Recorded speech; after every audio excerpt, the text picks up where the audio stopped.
we go with the 3 rounds like you said, and then the back and forth is like more beneficial. I agree with you.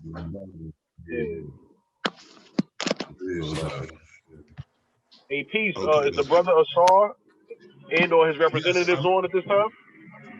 Yes, I'm here. How y'all brothers doing? Peace and love. Peace and love. Hotep King, yeah, we chilling, man. We chilling. Everybody's in the building, waiting on you guys. Hold on. I get my phone. Okay. Sure, no problem. Can you see me now? Yeah, King. We you can see me now, right? Okay, good. Good. How y'all doing? Good. All praise due to Allah, man. We well. And yourself, King? I'm doing good, man. I'm just happy to be here to be able to share with y'all brothers and sisters some of the things that we've been doing in our accomplishments, and also get some of the some of the information straight. There's some confusion going on out there. A lot of opinions, but not so many facts. So I want to definitely get to that. That's all right, so what we want to propose to do is we want to give you a few minutes to kind of explain, your body of Moors and what you Moors are about. And okay. we're proposing that we do 3 10-minute rounds, like 10 minutes, for each side. And then at the conclusion of that, maybe have a back and forth, maybe for about 30, 45 minutes, like direct dialogue. All right, well, let's see how that works. Yeah, that's agreeable. Let's see how it works. But right, I guess when I'm done, you can move forward. Wait 1 second. Y'all hear me? We can hear you, Mo. All right, peace. Well, this is Grand Sheikh Yusuf Bey. I want to say peace to my brother Israel, and peace to Asar. His brother. Me and a brother, we had they invited me to their group, and I think it was a misunderstanding because we was not talking. It was like texting, and by texting, things get misconstrued because you can't kind of understand how brothers taking stuff. And I think if we was talking, we might not even be at this point, but we're here. Yeah. So I want to say like. I want to say that, I think that I'm not saying that these brothers don't have good intentions or they're not doing good for our people, but I think it was a misunderstanding because we was texting and we wasn't talking. Okay. But it is things that we may disagree on because from the bill. So like I said, you could give us your perspective on Moorish science, your organization when it was founded, and just do what you do, and we from there we add on. All right, so let me get warmed up. Peace and love. All right, so I'm the grand teacher to what we call the Brooklyn Charter Moors. Okay, I'm the founder. We've been around for going on about 2 years now. Okay. Our stance is sovereignty, and that's how we moving when we operating in commerce like our ancestors. Okay. Our position is that we don't really agree with a lot of things that's going on inside the temple. There's some answers, there's some questions that we would like answered, but we'll get to that later. But our position basically is to know that we are people. We represent the Berber nation of Moors. And then that's one of the topics that me and the brother was having going back and forth. And I'm going to go into that today to explain, where we come from with that, science, Moorish science. Moorish science. With that being said, brother, go ahead. You can start shooting the questions and I can just go. Well, you could. There's no questions. We want you to, explain your position. The law that you're dealing with. I got you. So listen to this. Let's go like this then. Before Noble Drew Ali, there was Moors. You agree? Yeah, we agree. Okay. So this is what we're saying that with this. When we look into the history of Moors, we can go back to 1899 and see Rabbi Leon Richelieu. You know what I'm saying? He had a Moorish Science Temple, the Zionist Moorish Science Temple, and he was operating out of America. So there was other temples or other establishments of Moors already operating. We have nothing against Noble Drew Ali. We love Noble Drew Ali, but we don't look at him as a prophet. You know, we look at him as a great man, a great teacher, but that's about it. We underneath the number AA222141, and this is where me and the brother, you know, got to building on that. And while he said, you know, he tells me I can't use it, but we're gonna get to that too. So when we go back and we look at the history of the Moors, we see that the Moors existed way before Noble Drew Ali or the Moorish Science Temple even came into existence. Okay, the Moorish Science Temple, from what we're hearing, is under code 501c3. Is that true? That code, according to us, belongs to the Anglo-Saxon, the Christian Empire, Magna Carta. My grandmaster, C.M. Bay, he left a number behind, AA22141, which is supposed to be for all of us Moors on this land. The brother told me that I was not able to use the number because one of the other brothers had the number copyrighted or something like that, and we got into a debate behind that. First of all, when the Grandmaster left that number in Congress, it was for the people. And I didn't get the memo that if you wasn't a part of the temple, that you couldn't use that number. And from what the brother explained to me, Noble Drew Ali and C.M. Bay had got into it, and C.M. Bay went and moved on and started his own paperwork. I showed the brother my Zodiac Constitution. He said that's not the original Zodiac Constitution. That's C.M. Bay works. So I said, okay. What I would like to do today is look and see if your Zodiac Constitution say the same thing as my Zodiac Constitution, since you have the original Zodiac Constitution. Okay. With that being said, we look at the flag of the Morocco flag that you guys have. We know that was made by Malay Yusuf. He was the designer of the flag, Malay Yusuf. We also know that that's a corporate flag that was created in 1915, okay? And the corporation that was established in the 1950s, so to say, that flag was invented in 1915, and the corporation came into order in the 1950s. We was Moors before the 1950s. We was more before 1915. So when we go back to the 1800s, we could go back to Noble Drew Ali when he was born in 1886. And when I speak of the rabbi, the Zionist Moor rabbi who already had the organization, Noble Drew Ali was only 13 years old. They had the establishment already. When we go back into the history of the Moors, and so let's take it back to the 1400s. Let's take it back to 711, when the Berbers invaded Spain. Okay, when we start going back into the history, we see that there's 5 major empires. Morocco was one of the 5 major empires. Okay, but there was then the Tunisian, there was Algeria, there was what was the other one? There's 5 of them. Tunisian, Algeria, it's 5 empires in Mauritania. Excuse me, how can I forget that? That's where we come from. The oldest empire out of the 5 empires was Mauritania. And we've seen as Dome, descendants of the Mauritanian Empire. Because when we look at the origin of Morocco, and when Morocco came out of, they came out of Mauritania. They came out of Numidia. Numidia is the other one too. So you got Morocco, you got Numidia, you got Tanzania, you got Algeria, and you got Mauritania. So now the word Moor to us, and we study the word Moor, come from the word Mori. When you look at the word Mori, it ties in with the Mori Amazigh, which means free people. We are free people. And then we travel as such free people because we represent the Mori Amazigh, the Berber nation, which represent the Maghreb. We come from the Maghreb, the northwestern part of Africa, which was once attached to this land. So this is where people get the misunderstanding of why we say we can do what we do, because we free people. Our symbol is the Yaz symbol like this, which means freedom.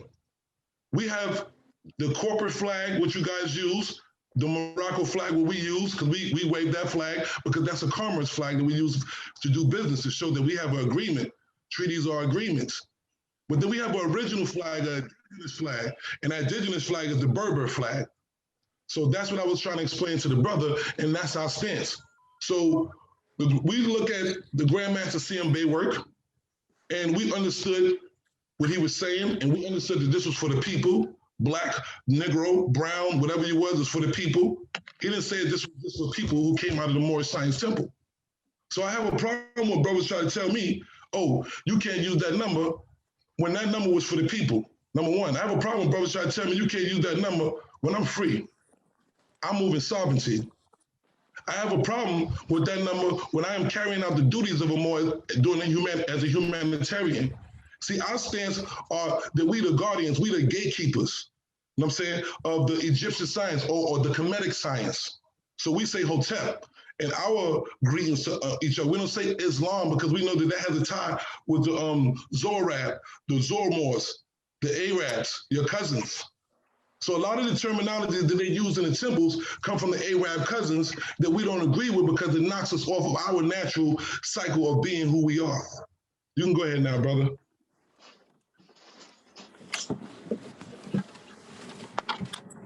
Slow mo. We thank you for that. We thank you for that. Thank you, Grand thank you, Sheik, sir. before we begin proceed, Grand Sheik, is there any words you wanted to say? Okay, I'm gonna add on about CM Bay part, and then you could build from there. So Wait. Hold on, more, because we got to do the timer and all that. You want to start right now? No. You started more, and then I'll come in the back and forth. All right, cool. So before I don't want any controversies on how we do it. So are you comfortable, brother Asar, with us going first? And you'll be afforded 10 minutes to respond. Again, it'll be 3 separate rounds. So this will initiate the first beginning round. Okay. Yeah, you can go ahead, brother. I'm okay with that. So you're comfortable with us beginning. Okay, so you guys can keep a timer on your side. I'm gonna keep a timer on my side as well. So give me 1 second to have that set up.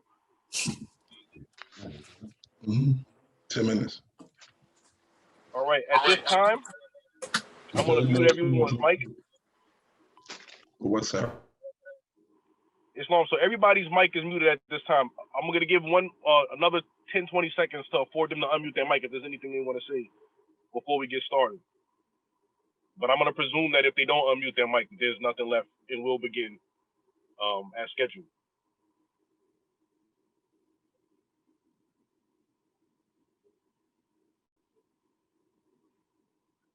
All right. So at this time, I'm going to start my timer.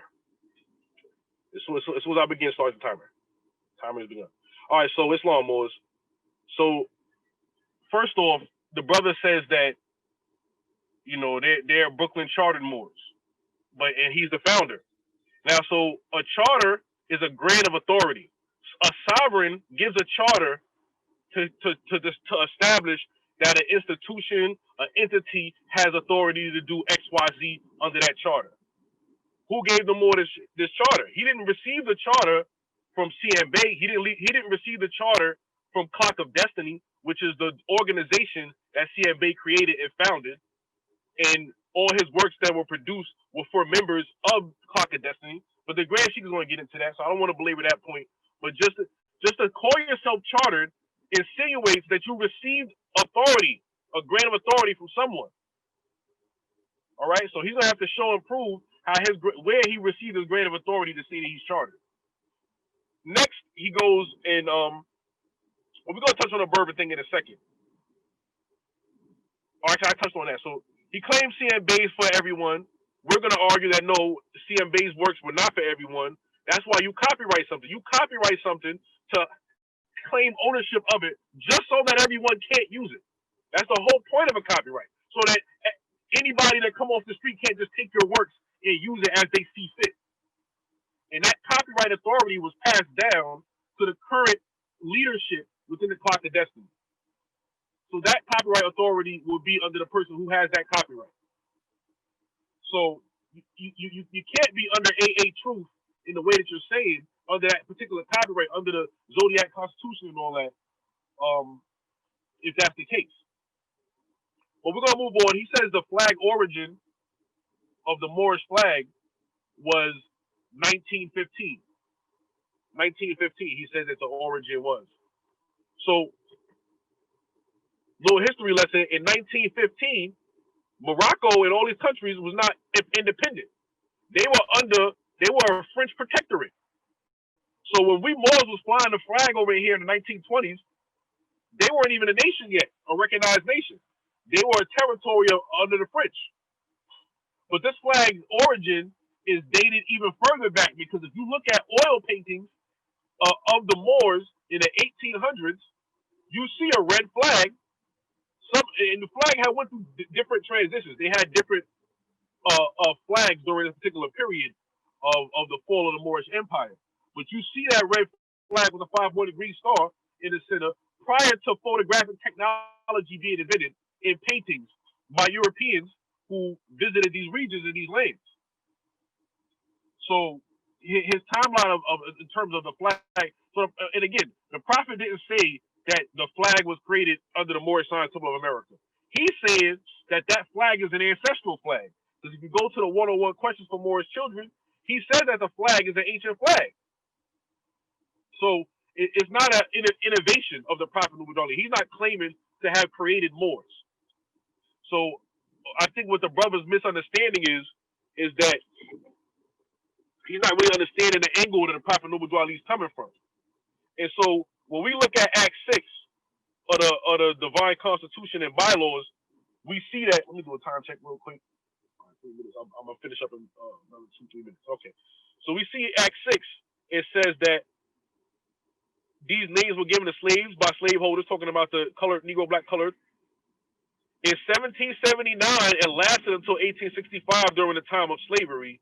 But this is a new era of time now. So in this new era of time, where he references that we had fell into slavery, we had lost our nationality, our birthright. It was stripped away from us during this era of slavery. And so he was the man to return it. And that's why he created a body politic, a government. When the brother said, is the Moorish sign symbol of America over under 501c3? The answer to the question is there are some Moorish sign symbols of America that are under 501c3. But if you look at the back of the 101s, it's clear what law that the prophet Noble Ali utilized to create the Moorish sign symbol of America. And it says at the bottom, see Heard's Revised Statute, chapter 32 to 36. That falls under the Religious Corporation Act of 1872 in the state of Illinois that enabled a religious society to create a government and to have a level of self-governance or autonomy. So when we look at the Moorish Quran, chapter 47, verse 17, he says, and this is the prophet, that is why the nationality of the Moors was taken away from them in 1774, and the word Negro, black, and color was given to the Asiatics of America who were of Moorish descent, acknowledging that they were already Moors before their nationality was taken away. But continuing, because they honor not the principle, we don't even have to continue that part. So here he acknowledges that the Moorish Americans, they were already Moors before the era of slavery. But what happened during the era of slavery was our nationality was taken away. We were stripped of our language, our knowledge of our culture, our relationship to any other political entity, and we were registered as property, branded with the names of our slave masters, which is evidence, because if you go in the so-called black community, they all got European names. We were disconnected from our nationality. The prophet brought back the names El and Bay. It wasn't C and Bay. It was the prophet Noble Ali who brought the names El and Bay back. The Moorish sign symbol of America was created for everyone. And I'm gonna let this go for now, and we'll get back at it. But I gotta let the Grand Sheik get some time in on that C and Bay stuff, because I know he has some good information on it. So I'm gonna close out on that. Let the Grand Sheik take. Yeah, peace. I'm looking for my Clock of Destiny Volume 1 and 2. But the Clock of Destiny was created in 1947, and it says it was a cultural club for Eastern Stars and Masons. The Clock of Destiny was a private club. It was not for everybody. So when CMB created the Clock of Destiny, in 1947 in Cleveland, Ohio, it was for a specific group of people that he handpicked himself to be members of that particular cultural club. And when I explained to the brother that CM Bay was living with a brother named Dumas Bay because he had a stroke, and when he passed away, he left the credentials with Dumas Bay. Dumas Bay came to New York in 1994, 1993, and he gave all of CM Bay's credentials to a brother named Hakeem Allah Bay, who was one of my first teachers. He recopyrighted the works to protect the works. He is the head of that particular group called the Clock of Destiny. So he has copyright protection over CM Bay's work, which is that number and all his works. Now, what he chooses to do is what he chooses to do. But if you don't have the grant of authority from Nakeem A. Bay, who's the head of the Clock of Destiny, and that's why I was asking a brother, you have to show us where he granted you this authority to utilize CM Bay's materials that he have copyrighted, because he has the authority of those copyrights. But later down the rounds, we would get into the Clock of Destiny book where he says that this was for Eastern Stars and Freemasons, and that this was a cultural club. It wasn't for everybody. It was like an add-up chamber that he chose for people to become a part of. So, and he said went into his Zodiac Constitution, but the Brother Zodiac Constitution was mentioning Day, Pasha, Owls, but in CM Bay's Zodiac Constitution is only mentioned Ellen Bay. And the Prophet's authorities only mentions Ellen Bay. And you want to get into the history of the Great Seal too, while you at it, like how that came about, how CM Bay's work started being used by other. Yeah, the Great Seal was started in New York by a brother named Rami Youssef Bey, who's one of my first teachers as well. And he had a constitution, but it was not the right constitution. We didn't know that because he was taught by an exile student of CM Bay. So we did not know none of these things in the late 80s that the Constitution was wrong because it was switched around. So when Nakeem came in contact with you got 1 minute. When Nakeem came in contact with Dumas Bay, we received all the right credentials. In the early days, our ID was green and white. That was never CM Bay's ID. It was yellow. With that, say peace, though. We'll get into that. All right, Islam. So whatever the remaining seconds are, we're going to yield it at this time and give the floor to the brother Asar to make his response. As soon as you begin, brother Asar, I'll begin the timer.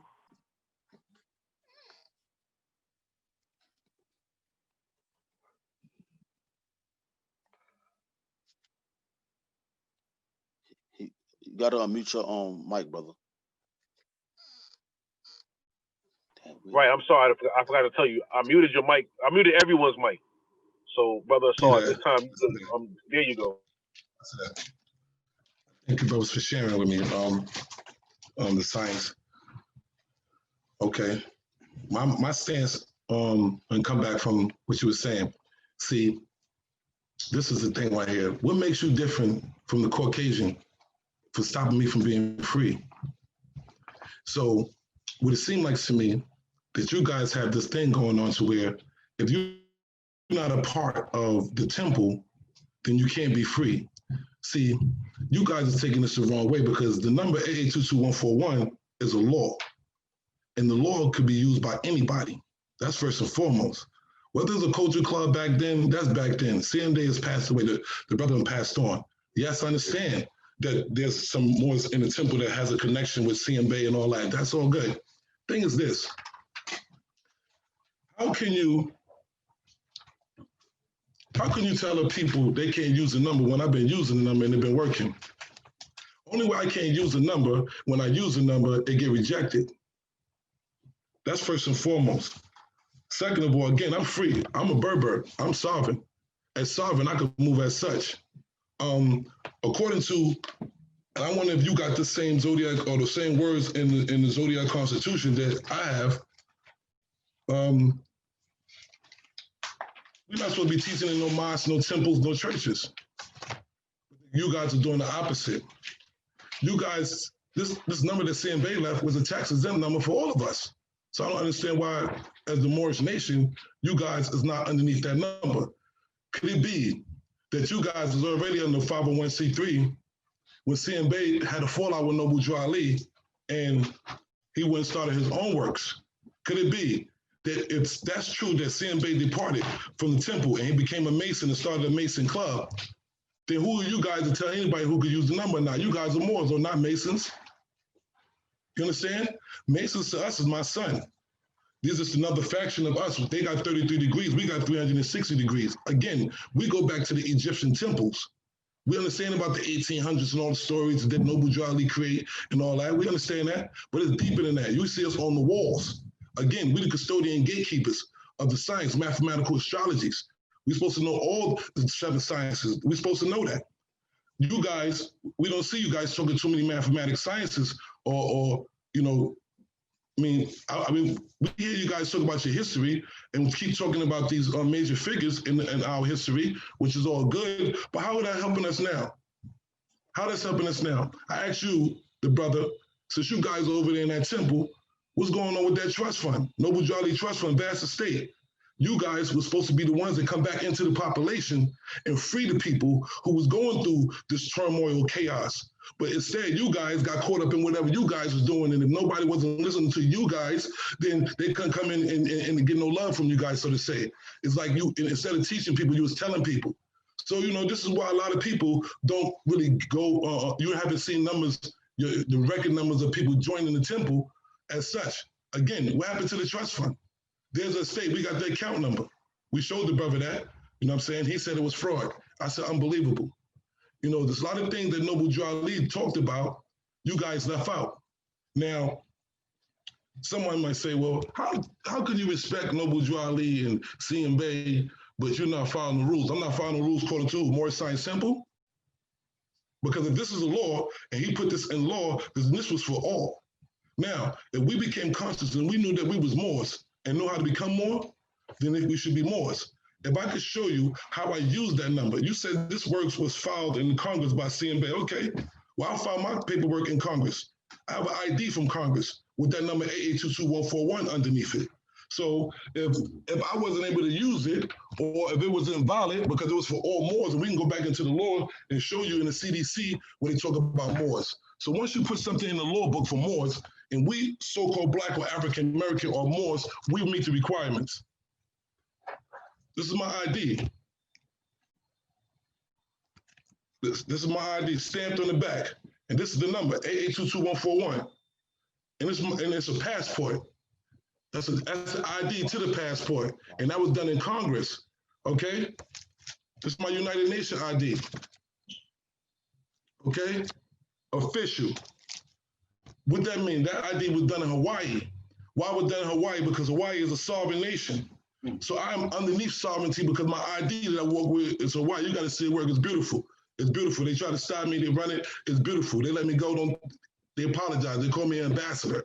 This is what we learn how to do by being sovereign more, to learn on our own for some of the things that Noble Drew Ali taught us, some of the things that we felt like the temple left out. You know, he told us don't throw away our IDs. They're worth more than you imagine. Why he told us that? Because we were supposed to learn how to operate in commerce like our ancestors. We don't see the temple teaching people how to operate in commerce like our ancestors. This is why the temple's doing so bad. This is why they don't have no money.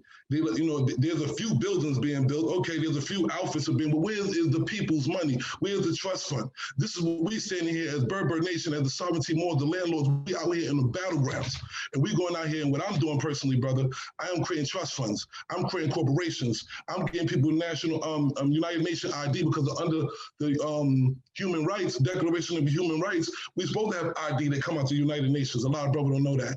If you look at the Clock of Destiny, it talks about Congress in there. So if my ID come from Congress, I think I fit the qualifications to properly move like a Moor, whether I came to the temple or not.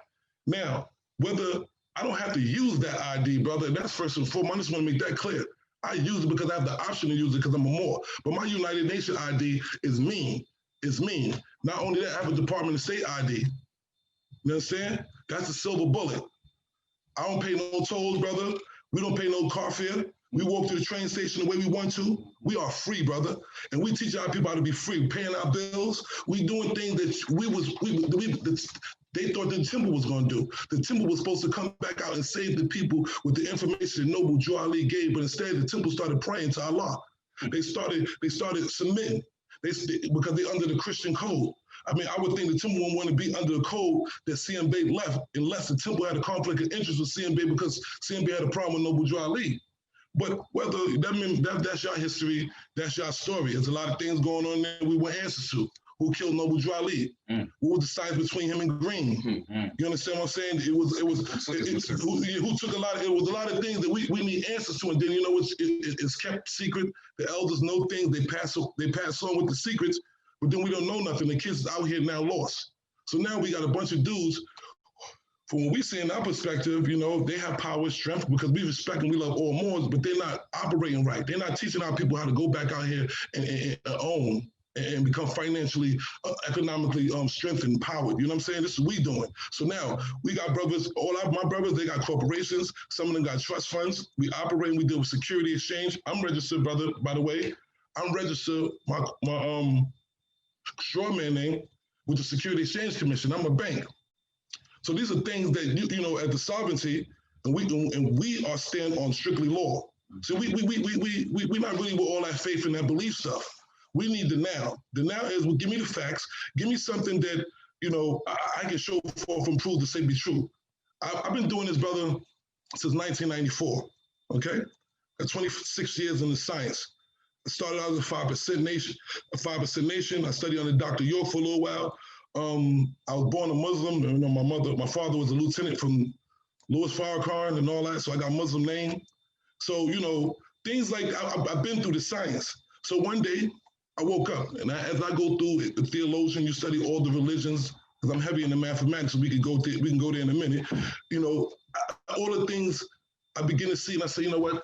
I need something that I can really use to represent me. Why am I still going through this when I know about the sun, moon, and stars? That's when I, you know, came upon Noble Drew Ali. As I started studying the science, I said, wow. But there were some things, and I said, I can't be a part of this. I can't join this. Why? Because, you know, who killed them? Why didn't give our son trust fund? You know, things like that. It was a lot of questions. So hopefully you brothers can answer these questions, because, you know, there's a lot of things that people just be like, yo, you know, we're lost with that. But with that being said, when I get into the next 10 minutes, I'm going to show you guys how we really operate in commerce like our ancestors, and really showing our people how to come from, you know, not praying, but actually applying what Noble Drew Ali left behind, telling us that our ID is worth more than you can imagine. Showing us that, you know, showing us how to navigate as Moors. We got to learn to navigate through the system. So with that being said, I yield the rest of my time and let you brothers come back. Hotel. That's peace. That's peace. Give me 1 second. All right, I just remuted the mics. I'm gonna reset the timer. Bear with me 1 second. Okay. Where's my timer at?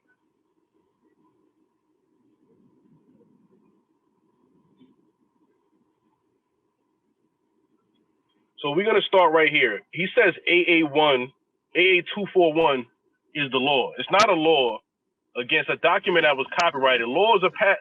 Like when he says it's a law, who passed the law? What government? Like what established that law? No, AA21 is a filing. It's a filing that CMB created on behalf of himself and his members. He said, how can you say I can't use a number and I was able to use it? That's like if I leave the keys to my car and you drive with my car and you driving around in my car and I don't report it stolen or nothing, that means that you legitimately could just drive my car. Like, it's okay because I didn't say nothing. Nakeem has the copyright, but he's not enforcing the copyright, and that's his decision. That's his authority and choice. But he can always at any time take somebody to court that's utilizing something that's under, because he has to protect it under copyright laws, which is under copyright under the United States Constitution. So he says, he asked about what was, like, you know, naming all these people, like what it's going to do for us now. The fact that you don't know the story, you don't have all the facts in your movie, you don't understand the implications of what we're saying, which is that people form governments. You're saying you're sovereign, and that you're a sovereign being and you're a free man. Well, when you're talking about sovereignty, in not just in the conventional sense, but just in the literal sense, you have sovereign powers, i.e., the government that you belong to, or you yourself are a sovereign, i.e., a monarch, a king, queen, some noble ruler. But if you're utilizing and you're filing documents in other governmental institutions, then how are you sovereign? You're not. If your authority is through someone else, then you're not sovereign. Why don't you file it in your own courts, in your own system? Because you don't have these things that have recognition. And so you need the United States of America's recognition in order to do so. So you say, and I'm gonna address the trust stuff too. You say you're a sovereign nation because you're under Hawaii, and Hawaii is a sovereign nation. Now we agree that Hawaii was never lawfully made a state of the United States of America. Well, if it's a sovereign nation, then who's ruling right now in Hawaii? Like, who's the monarch, and did you file with them? Because if you filed with the state of Hawaii, then you're still filing under the jurisdiction of the United States of America. So what it is that you could violate copyright law essentially. You could watch a pay-per-view fight for free and not go to jail. You could copy somebody's music illegally online, or people do it all the time, and you never get caught up for it. And there's a number of factors to that, but they're not prosecuting people for it. But that doesn't mean that your sovereignty is legitimized through it. C.M. Bay created an organization called the Clock of Destiny. It wasn't for all Moorish Americans to take his works and to utilize it. It was passed down. The keys was passed down. In the same way that we've been made sheiks, we trace our sheikdom to the Prophet Noble Jew Ali, the founder. And that's what gives us authority to run a temple and to lead in the Moorish movement. So what you have to understand is that we're dealing with international law that was established by our ancestors. These precedents were not established by European powers. And so you have the family of nations, you have the family of men. And when you say you're a government, again, you have to have a leadership. And if you're not recognized, and your leadership is not recognized by the nations of the earth, then your nationality is not recognized, your sovereignty is not recognized. And so the Prophet never established sovereignty. That wasn't what the Prophet Noble Jew Ali did. He created a government within the United States of America for our people to restore our nationality and be treated under the laws of the Constitution in a fair way, as opposed to not having any rights being branded Negro, Black, and colored. That was the purpose. C.M. Bay created the Clock of Destiny to replicate that effect, but just for his members. He wasn't trying to be savior to all Asiatics of the world. He didn't have no idea that a great seal was going to be created. And out of the great seal, other Moorish groups, and then all his works would just be used publicly. He didn't know that was going to happen. And his intent of copywriting was to prevent that. Like, he did it for his members. The Prophet came for all of us. He didn't agree with the Prophet, so what he did was he created his own organization. In the same way that you're attempting to do now. In the same way that many Moors are doing all across the country, and it's causing a lot of confusion. You see, so you say, like, you brothers, like, we was the ones in the 1940s and 50s. We wasn't there. But there were Moors that actually did works that you're not aware of, because you lump in all Moorish signs temples of America in one, but there was a division among the temples, and different leaderships went different ways. So no, not all Moorish signs temples of America are under 501c3. We personally are not. Although 501c3s are not the boogeyman, you can have 501c3s. You seem like a studious brother where you create different corporations and trusts and stuff like that. Everybody doing that, but everybody, literally, Negro, Black, and colored people make trusts and, have financial savvy and do things to protect their wealth. But the point of the nationality is for us to have a collective representation, so that the European doesn't have to talk to 40 million different people in order to do business and engage with that particular group of people. That you can go to the Chinese community and talk to the leadership there. The Chinese Chinese and I say, I don't agree with the Chinese government, so I'm gonna make my own Chinese government, even though we have the same descent. Let me see what my time is. I want to get to that Berber stuff. So let's get to the term Berber. Now, you're using the Berber flag, and you're claiming to be Berber, but all of our people over here will not fall under that particular flag. And the term Berber, I'm a matter of fact, I'm gonna bring Sheikh Muhammad on in a minute to go a little. So Sheikh Muhammad, get the terms for Berber, whatever. Maybe you pull up on your phone. You can share your screen because we got about 3 minutes left. So the term Berber was a derogatory term by foreigners placed upon the indigenous population, who were the Tuareg, not the Tuareg, help me out here, Sheikh Muhammad, the Amazigh. There we go. Their proper name is the Amazigh, is not Berbers. But again, they embraced and accepted the term in the same way that we embraced and accept the term Negro, Black, and Colored today. And that is just for that particular group of people. Whereas the Moorish flag didn't just represent that region of North Africa, it represented even Moors over here in the West. It represented Moors all throughout North Africa, all throughout West Africa, all throughout South Africa, all throughout North America, even in places in Asia. So that Moorish flag, again, was an empire that spanned. And it was so people had different, you had tribes, people had tribal flags, you had nations within the empire that had their own national flag, along with the Moorish flag. In the same way that we have a Moorish flag today, an American flag today, with the ancestral flag and a national flag. We're under the United States of America. The Prophet said, "I'm a citizen of the U.S.A." So when you say you sovereign, you outside of the government, then you should have your own currency. You should have your entire infrastructure, built when you say you sovereign. It means you're independent. It means you don't work for no Europeans. You hiring your people. You have your own land that you cultivate. You're not paying any form of taxes to these people. Like, and your territory and your laws, you can do whatever you want on your land. And can't nobody tell you anything. That's what a sovereign power is. All right? So some nations have death penalties, some nations don't.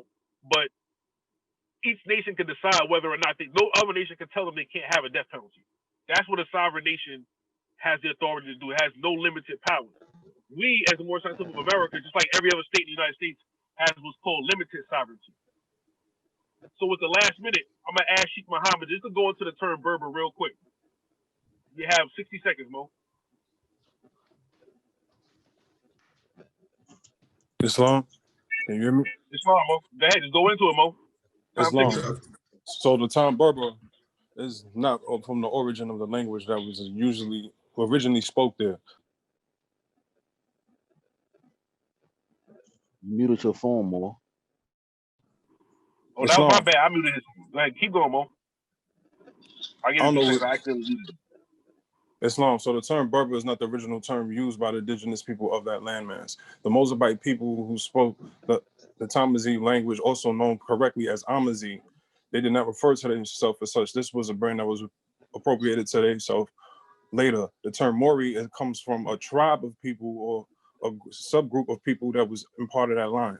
That land was not incorporated, but was occupied by several sojourners. These people were the Maharan people. Maharan means Westerner, and these people have their origins from east of Africa and the land of Canaan. This is where you get this original term for more from. Islam, peace. Islam, peace. Appreciate you, Mo. All right, brother, it's all your time. It's your time, Mo. I'm gonna start the timer as you begin. I believe this is the start of your second round. Is this the start of the third round? We'll figure it out afterwards. Go ahead, Mo. You begin. All right, Hotep. Peace, brothers. This is this watching. There was some things that she was talking about as far as the number 8822141. Let me get back into that real quick and then we can move on. Because like I told you before, I got several IDs because one of the things that we do in our organization, we make sure that we get the people the proper protection that they need so where they're exempt from being bodily harmed by the government, being kidnapped. And that's what one of the things of sovereignty is about with us. We understand contract law. You know, you guys, we don't hear y'all guys really talking about it. I'm quite sure you do know about it. But the contract laws that we do and how we navigate is this. See, I think you think I'm using the name I was born with to do so. I got two names, brother. Okay? I changed my name. Okay? And by me changing my name, that's what attached me back to my ancestors. Because the House Joint Resolution 75 talks about the 5 indigenous names. Again, I don't think that 5 indigenous names or House Joint Resolution 75 is talking about a club. So again, there's laws put in place for Moors. When you say sovereignty, brother, I think your definition of sovereignty is a little bit off, because sovereignty is one that's free. Sovereignty is one that's the head of its own state. Sovereignty can be one that's an ambassador, okay? Sovereignty, Title 29 is a law. It's a law. And again, not a law, a law. It's a law that Title 29, 106 talks about the Moors coming from Delaware. And when we look at that law, we see that we was able to move. I try to explain to brothers, because I see that you were trying to separate us far as saying that, some was from over there. Once upon a time, brother, this land was stuck together. There was a great earthquake. It talks about it in the Quran. It talks about it in the Bible. That great quake split the land. We know this is North America. We know Morocco means the stream furthest west, right? A stream furthest northwest. This is the stream furthest northwest. So this land that we stand on is the empire. This is Morocco. We understand that. We know the whole East Coast line from New York all the way to Florida represent the 5 empires I was telling you guys about earlier. You understand what I'm saying? I don't have to come underneath that flag. We got our own flag. I told you again, we represent Mauritania. We are Dome, descendants of the Mauritanian Empire. That's the oldest empire coming from northern West Africa, from the Sahara Desert. Okay, and when we go into that, then we go back into the Atlanteans. We go back into the eye of the Sahara Desert, which was the capital of Atlantis, which is so-called the Lost City. So we are Atlanteans. Moors, let's say something. Moors are many different tribes of people. We have many different hues and colors, okay? So you can't tell me, oh, I'm not this more or that more, or I can't be this more or that more. It just don't work like that. That's like telling me, oh, that you can't be with this tribe and you gotta be with one tribe. Now, as far as you leaving your car with keys in it and let me just get in there and drive, you shouldn't have told me that. You shouldn't have told everybody we could drive. When the Jews, and if I'm not mistaken, the Jews begged CMB to not file that number in Congress. They try to pay him not to file that number in Congress. Why? Because that was for the people. CMB didn't say, okay, this number, show me in black and white. We said this number is for only the people I issue it to. Show me this says in black and white, this is a private club. This number is for a private club. Now, when we talk about the number, again, I didn't hear you say one time, brother, what the number actually mean. American allodial. Title 22, Section 141. That's a law, brother. That's why I can use that number. That's copyrighted in Congress, brother. I have the certified copy of all 3 of CMB filings because I paid for my brother. Why? Because I use that with my ID that has 88241 on it, with that certified filing that CMB did in Congress, and I keep these 2 together. Makes me exempt. Why? Because I am a Moor. 13th Amendment. 20 sections. Number 12 says, if you of African descent, you should not be a U.S. citizen. So we don't play that U.S. citizen stuff over here, brother. None of us is citizens. This is how it works. And this is what I'm telling you about how we travel in commerce like our ancestors. We were supposed to learn how to take our names, which they did, and turn them into corporations, but we're supposed to take them back and control the corporation. Number 1, handle all of our rules of business in these corporate names, such as they do, Target, Staple, but you'll never know who the owner is because the owner is private. But everybody knows Target, Staples. That's the same thing with your straw man name. See, I know you guys have a problem with this sovereignty movement to a certain extent, because you think we kind of like, bugging out with it, but we can't bug out off of law. We use the law as a guide too. Even some of the things, a lot of the things that CMB or the Moors didn't put in law, it was already put in law from the 1800s, from the Negotiable Instrument Act, from the Bill of Exchange Act. We see the Indian Act of 1871. See, when we dealing with how we moving in our organization, we use the law to govern our existence. We know when I filed my paperwork again, and I heard the brother say, well, you can't use the 8822141 unless you have the clock of destiny and you attach to the card. Well, if I got the certified copy from Congress and I got my paperwork filed in Congress and it says at the top of my paperwork and they filed me in Congress as indigenous autochthonous Moor, that's my title at the top.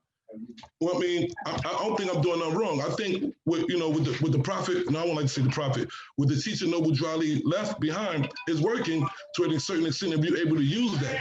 See, the thing with us, we think a lot of the books that you guys use is outdated. You know, the Circle 7 Quran, a lot of the stuff you talk about is irrelevant to our development today. How can we grow as a people? So what we do, like I said, we show our people how to operate in commerce like our ancestors, take our straw man names, learn the government, learn the law, learn how to navigate, open up these businesses. By the way, brother, we are in motion. Land is on deck, brother. You'll see in a few minutes, we're gonna come to every more in a minute and let you know what we did. We are trying to pull the greatest movement in the world because we are tired of Moors talking about all this stuff that happened so many years ago, but the nation is not growing. And the growth and development of the Moors is not growing. It's supposed to be growing so much more faster. You know, we're the poorest empire in the world. That's a problem. So what I do today, I just focus on business, law, and culture. This is my stance, and this is what I teach. Business, law, and culture. Set it up, protect it, fund it. Set it up, protect it, fund it. How you protect it? You protect it with several type of IDs. Our IDs, brother, if you lock us up, $100 a minute, $6,000 an hour. You understand what I'm saying to me? That's the type of IDs we walk around with, brother. We have IDs that's filed with the UCC, with the Department of State, on federal documents, letting them know who we are. You understand what I'm saying? So they know they put the cuffs on me. They're going to pay daily because the contract is already set. One of the things I really want to talk about with my organization and with my people, what I try to show them how to do is how to use contract law. Everything is contract. I don't care what it is, your cell phone bill, your light bill, your gas bill, whatever. But what the thing is, we're on the wrong side of the contract because we don't know how to navigate as Moors. That was the part that Noble Jew was trying to tell us when he said your ID is more worth than anything.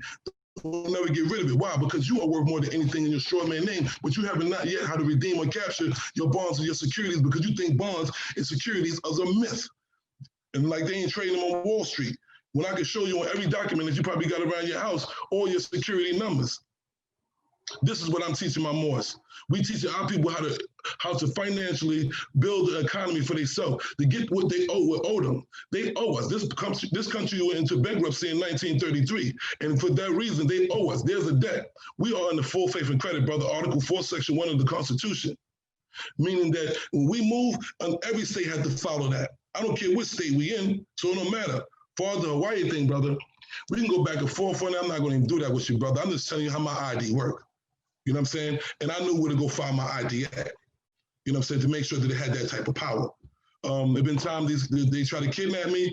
They get me inside the precinct. Brother, 10 minutes later, they let me go and they apologize. I don't even make it through. Because I know what I know. I'm sovereign. I'm free. And like I said, I didn't think the intentions of CMA was to put it for just a certain group of people. But I think some brothers want to control the number because if they want to control it, if you're not listening to them or not coming in underneath their organization, you shouldn't use the number, which is wrong. It's totally wrong. I mean, if you know how to use the number, you learn how to use the number, you should be able to use the number because the number was put here to make people free. And if I put in some work in for my people, it's for my people. I'm not putting no work in for no certain group or organization. That's a game. What makes me different? Now let's go back a little bit on the science. Well, my time about to be up, but I'm gonna say this, and I'm gonna come back on that in the next round. Berber people, brother, we got to go to the origin of words. Something we study. Like I said, we just study heavy mathematics and science over here. A lot of the words that you're saying, brother, if you understand the origin of the words that you're saying, you wouldn't even be saying, bro. And this is why we try to teach our people the right knowledge, the right path, so they can be correct and sharp. They don't need to be going out there, and that's how you get fumbled back up into their system. We teach our people how to navigate on the system, in and out the system, be private, but know how to do your business public. So that's how we stand. That's how we doing. And yes, brother, I'm doing a lot of things for people. I'm created mad stuff for people, brother. Yes, I'm doing it. Hotep, peace and love.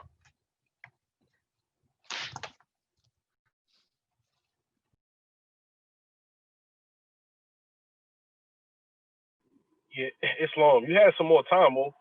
Oh no, actually no, you just actually did hit 10 minutes. I'm sorry. I had looked a little while ago. I lost the time. All right, let me just reset my timer real quick.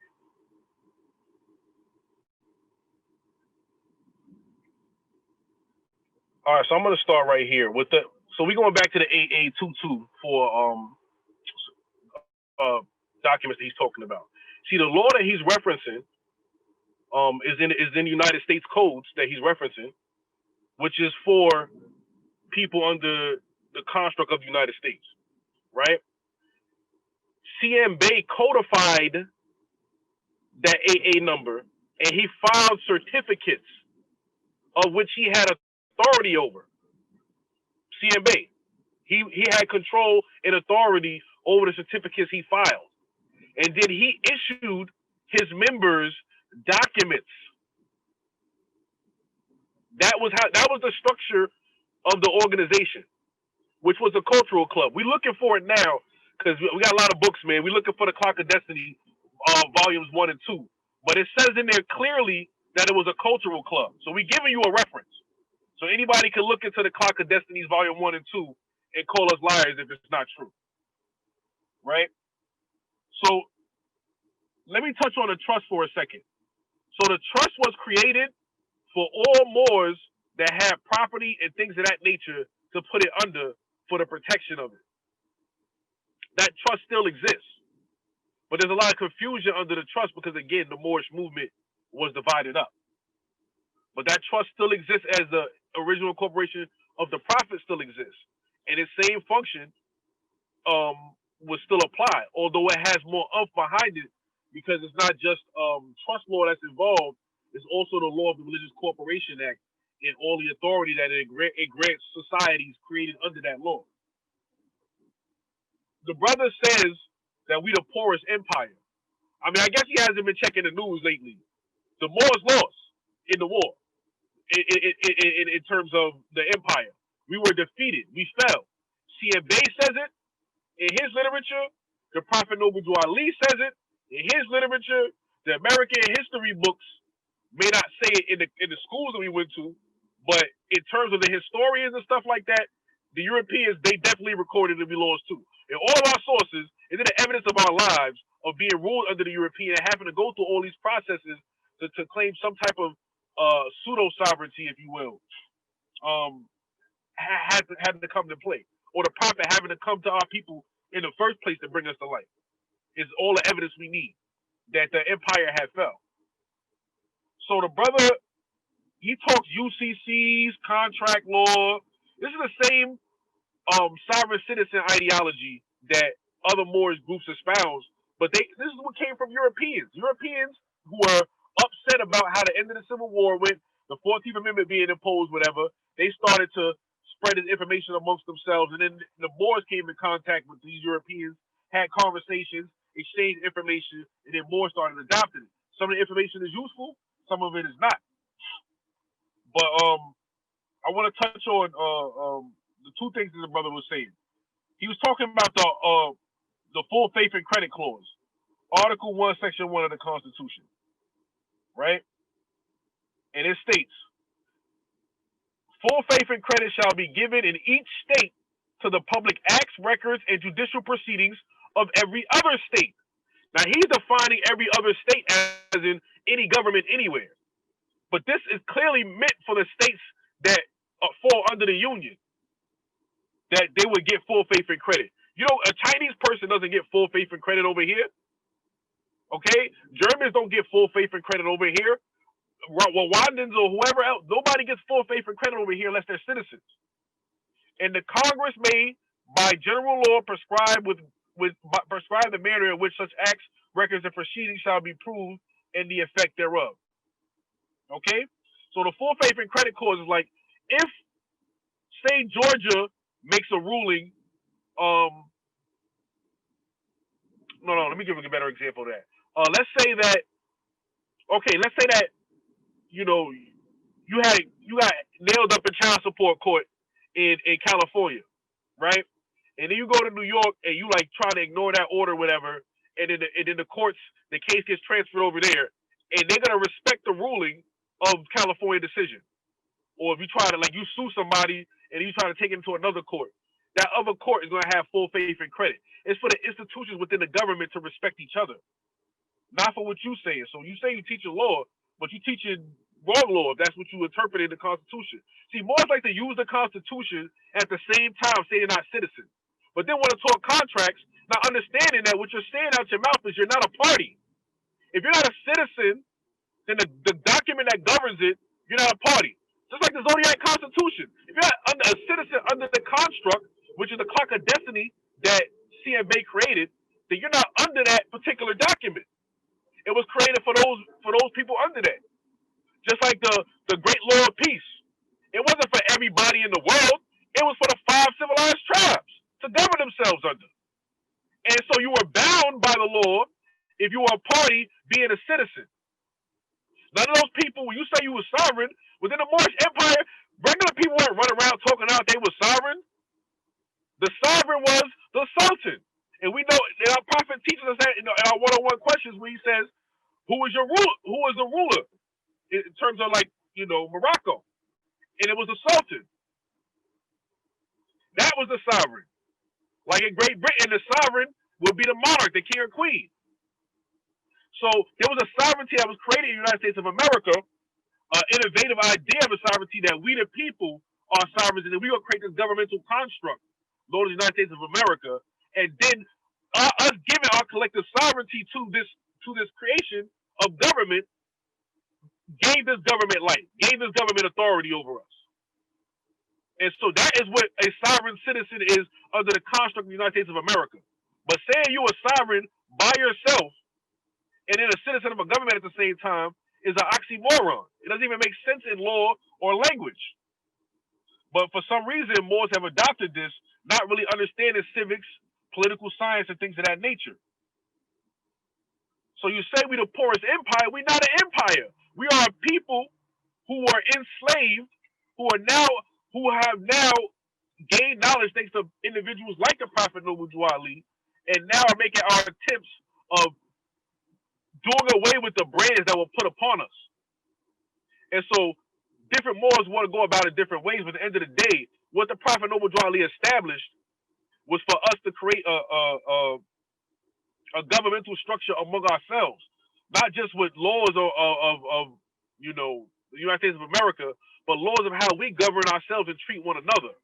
A culture to go with it because our culture was taken away.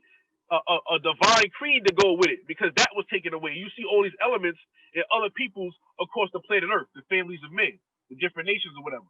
So some Moors want to reject the religious aspect. Some Moors don't like the aspect of having to have a ranking order, a ranking file. So they'll get into it with leadership or something like that, and they don't like it, so they walk away and they create their own thing. And then they create their own thing, and then some of their members get frustrated, they go up and they create their own thing. And see, so the group that the brother Asar created 2 years ago is nothing but a reflection of our people inability to work together and find a place within a structure for us. The Moorish Scientific America has been around 100 years. Yes, it hasn't made the progress, but why? You have Moors with genius minds who, instead of trying to link up with Moors within the temple that have like minds, because we deal with the Constitution, we deal with contract law, we deal with all of that. We don't believe in 501c3. We do believe as moving as a political body. So I want to touch on some other stuff too, which is genealogy. The brother don't understand that international law and genealogy go hand in hand. Your nationality is reflective of who you descend upon. Yes, you could be adopted into another tribe or another nation, but you have a bloodline. The era of slavery disconnected us from our bloodline. And so the Prophet restored us our names, El and Bay, and restored our flag, and restored our fez and our culture to reconnect us back to our bloodline. The brothers and the sisters in Mauritania, yes, in that particular region, yes, they are our bloodline, but Moors was over here in the West already from indigenous tribes that was over here for thousands of years.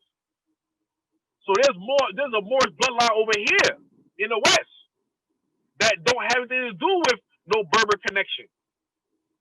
You see, we got past the names Jackson, Smith, and Jones. You didn't get past no Berber name from your Berber mother and Berber father like the Berbers over there, whose flag you decided to co-opt.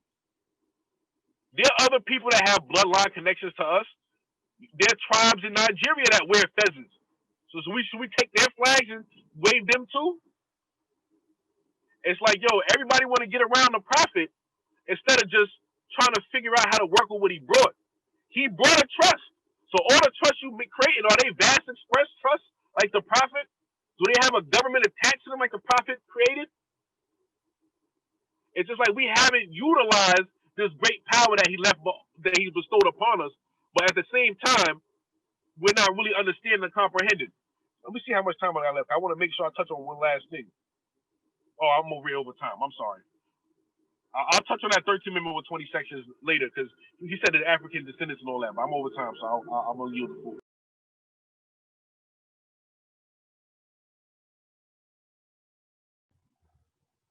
Okay, brother.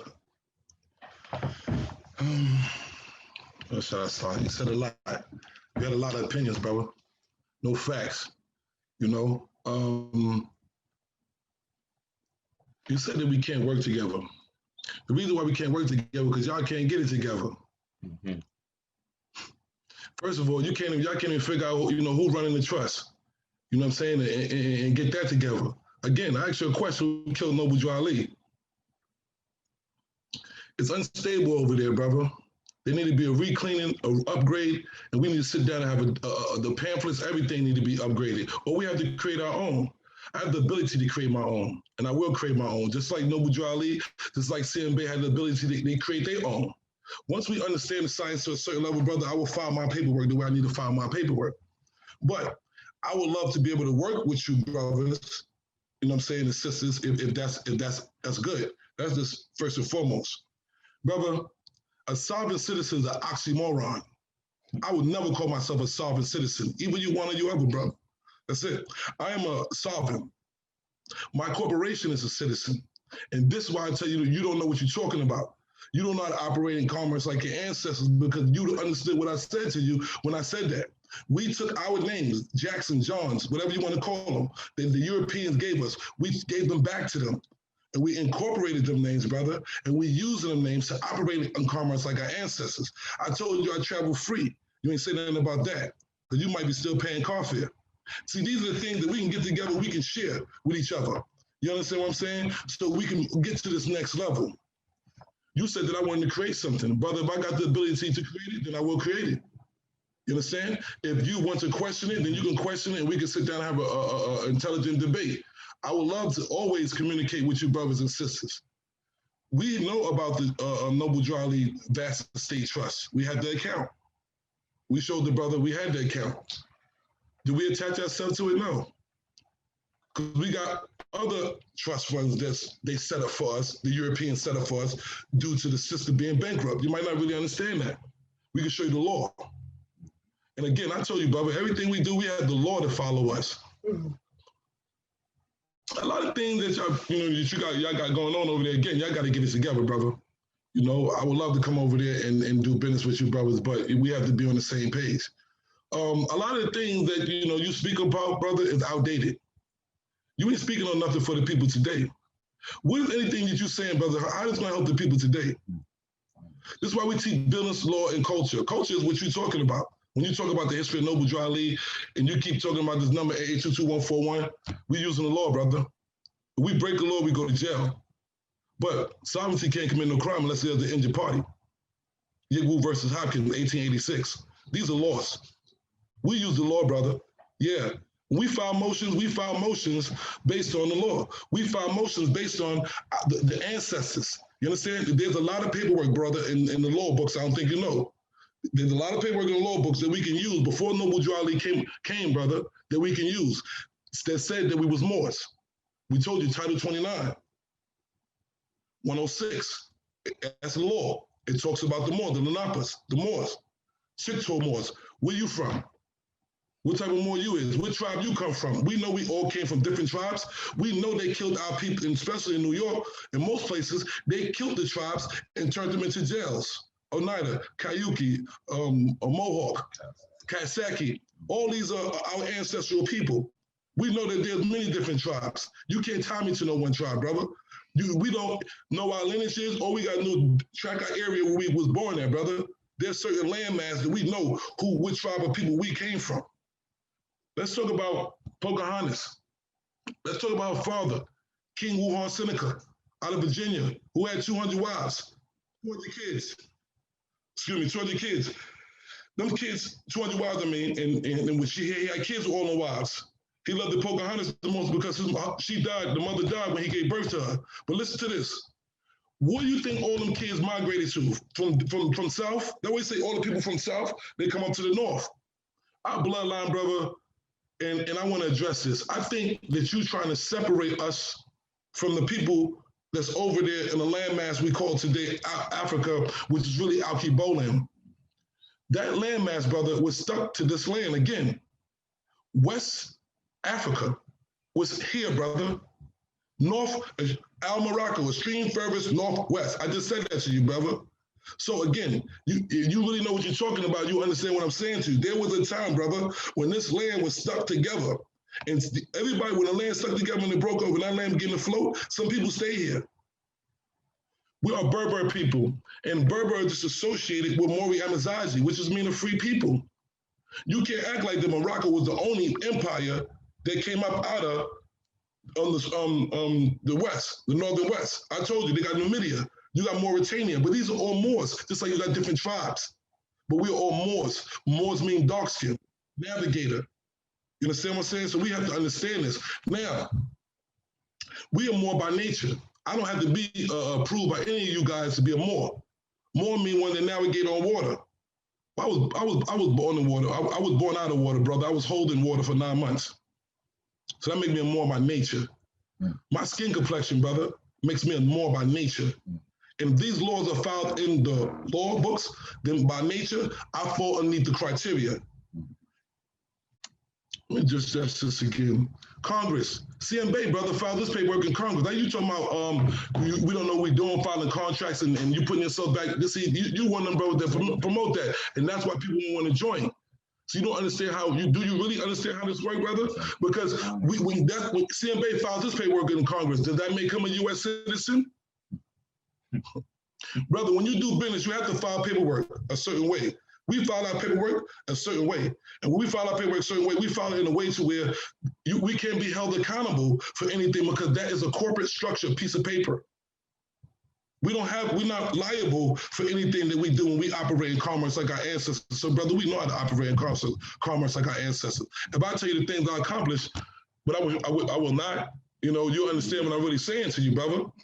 You understand? So there's a business structure or a financial empire being built here, and we might just be the banks that you be coming to in a minute, brother. Hopefully we will, because I'll definitely come to you, brothers, and lend you, brothers, if you need. I'm definitely for humanity. I'm a humanitarian. You know what I'm saying? That's my goal as a Moor. And I told you, our position is we know that we could study of the Egyptian science. We know the secrets. We were the master astrologers. We knew the mathematics at the highest level. So we study in that order. We acknowledge Noble Drew Ali, and we study some of the things that Noble Drew Ali did. Like we study all, because as a scientist, you study all, brother. You don't be captivated to one section. I might go over and study some Christian books so I can understand where they come from. You understand? So when we study all. And that's how we're supposed to study it. But it seemed like, you say that, we have a problem with order, or who's going to put the order in? If you can't get yourself together, how are you going to give anybody any orders? I don't understand that. If the symbol is having a hard time getting together so where people can get the trust funds and y'all could build, now we can flourish. Yes, the empire, this is an empire, it's a dissolved empire, it's a broke empire, it's an empire that's broken up, but this is the empire, that's the corporation. That's why I call it the empire. This is Norfolk Maxim. It's a lot of information that we got to go back and rewrite these books, and that's how I feel, brother, because if we don't, our children are in trouble. They will be confused. They will still be learning information that's 100 years old. When are the books going to be upgraded? Who's qualified to upgrade the books? How long are we going to keep telling the same story?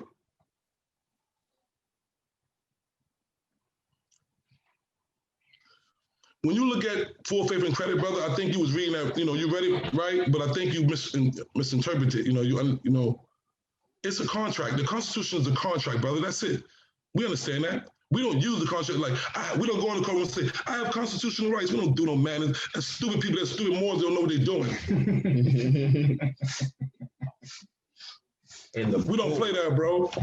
We don't do that over here, bro. We don't call ourselves sovereign citizens. We don't try to use the Constitution as a weapon. We underneath treaties, bro, and we underneath the Treaty of Tripoli, and that represents a B's and L's. We don't even scream the Morocco, the peace and friendship treaty between Morocco and the United States because the Arabs don't even respect y'all. You can't even go to Morocco and get any love like you're supposed to get, brother. We paying attention. So we got to start our own thing. We got to rebuild. That's what you see me doing. But I'm willing to get with my brothers and sisters and show them why I'm doing what I'm doing. If these brothers had the ability to start their own thing and do their own thing, then who has the ability now to start their own thing and do their own thing? And who are you or me or anybody to tell anybody you can't start their own thing, do their own thing, especially if it's right and exact knowledge. Peace, brother. What's up? Peace. Sheik Amir. Yeah, I'm here, Mo. Is this the back and forth now, or? Yeah, we in the back and forth now. All right, now this is when this gets good.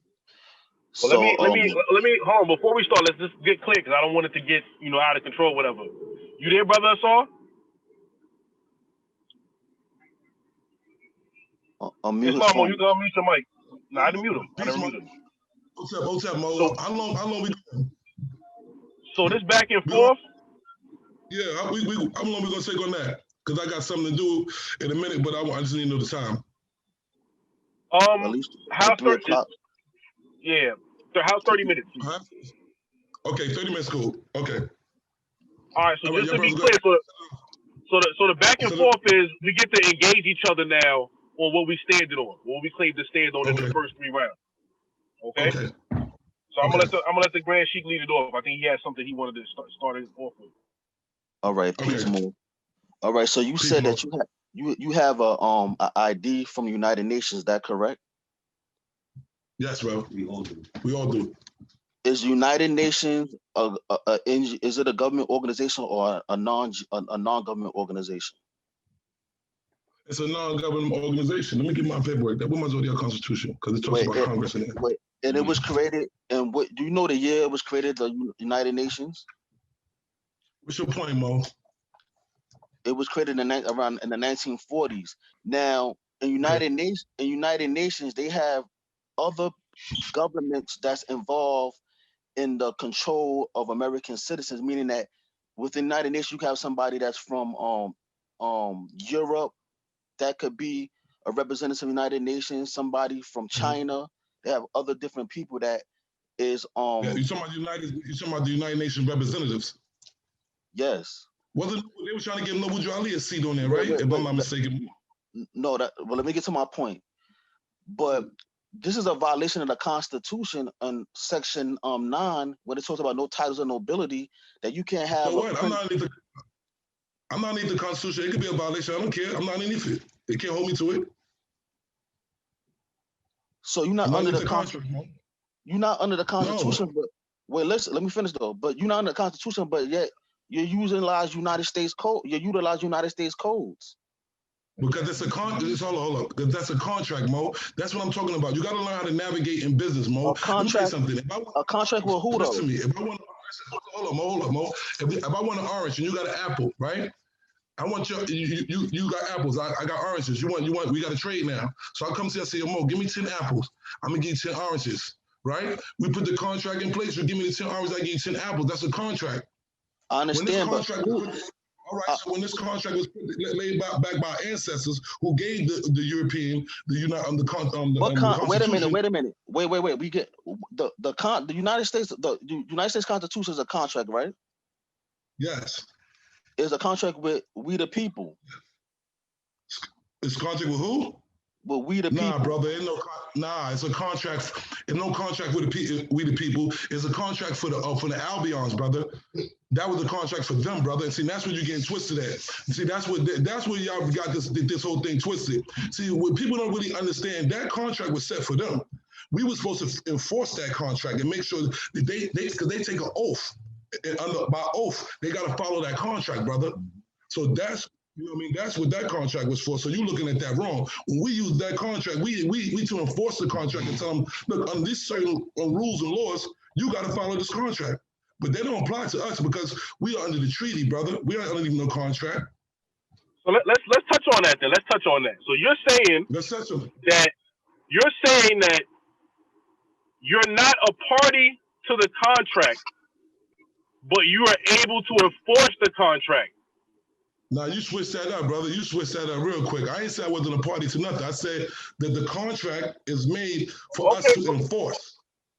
So are you a party to the contract? Let's start there. Am I? What you mean? Am I a party to? That's like asking me. Are you a party to the contract that we've already established and agreed is the United States Constitution? You're not a party to it. Or yes, you are. If you mean it, listen. If you mean if I'm a party to the contract, if I'm a citizen, no. If you mean if I'm a party to the contract, meaning that in the contract I need you to do your job, yes, I'm a party to the contract like that. But I'm the one. I am the.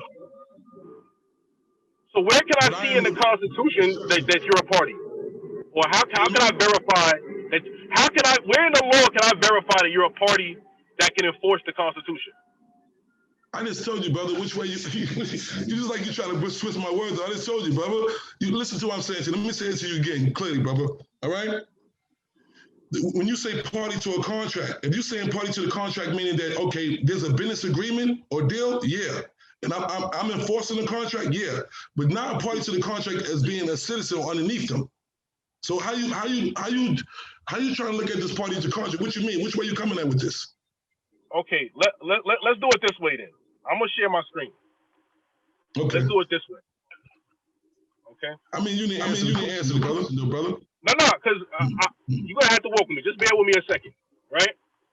I'm on Sam Houston State University website, right? This is a basic contract, right? Hold on, brother. Where you get reference from? Okay, Sam Houston State University. Sam Houston State. Sure. Okay. Sam Houston State University, right? But look at the information. If you disagree with it, then we'll find another source. But these are basic principles of contract, right? Contract, an agreement between two or more parties to perform or to refrain from some act now or in the future, a legally enforceable contract, right? So when you create a contract, it's typically between two or more parties. I would think we would agree on that, right? Yes? Yes. And that agreement binds the parties in the contract to the terms that are written within the contract. Would you agree with that? No. The terms that's written in the contract is the terms that I've written in the contract for them to follow. All right, well, let's do it this way then. If your man's that's standing behind, let me stop sharing my screen. I'm sorry. Let's do it this way. If your man's that's standing behind you right now, right? One of your brothers behind you. If I enter into a contract with him, right? And it's a contract where him and I are the only parties in the contract. Can you take that contract into court and sue me or enforce any part of that contract against me? No, I'm not a part of that contract. If I didn't. So you said no, you can't enforce it. Why you can't enforce it? I'm not a part of that contract. Okay, so you have to be a contract. So you're agreeing then that you have to be a party or a part of the contract to enforce it. Say that again. You're then agreeing that if you're in a contract, if you're not a part of the contract, you can't enforce it. You're then agreeing to that. Nah, brother, I'm not agreeing to that. I think you're trying to flip my words, brother, and you ain't hearing me clearly what I'm saying to you. Now, you just gave an example that if you and this brother have a contract, can I enforce that contract? I told you no. So everybody got that clear. Now. So but what's the why? Why did you tell me no? Why can't you enforce it? Brother, that's like asking me, brother. Do you hear what you asking me, brother? You just said to me, look what you're saying clearly to me. If you and that brother's in the contract, can I enforce it? No, that's between you and that brother. I'm not in the contract, brother. Now we clear on that. I'm just asking you why you can't enforce it. I just told you why, brother. I'm not involved in the contract. That's between you and that brother. All right, so let's stop right there. You can't enforce it because you are not involved in the contract. So Yes, you don't that's define correct. being involved as being a party. I'm a party to the contract, right? In this scenario, in this hypothetical situation, I am a party. He is a party, and you Right. are not a party. So the fact that we're parties is why either one of us can enforce the terms of the contract, and the fact that you are not a party is why you cannot enforce the terms of the contract. You use the words, so I'm not. You use the words that you're not a part of the contract. So if we need to share the screen, brother, listen, brother.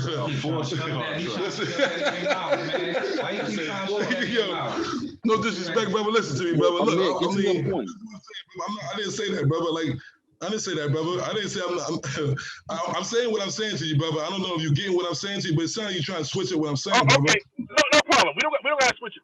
So whether or not you want to agree to it, we having this build. Everybody's listening. Okay, so okay, I want to hear your point. We're gonna get to the point. We're just gonna get to the point. If you're not a party to a contract, we're talking contract law. If I'm wrong, disprove me. If anything I'm wrong, disprove me. In contract law, you can only enforce a contract that you are a party to. If you're not a party to the contract, you can't enforce it. In the context of the United States Constitution, if you're not a citizen, you can't enforce it.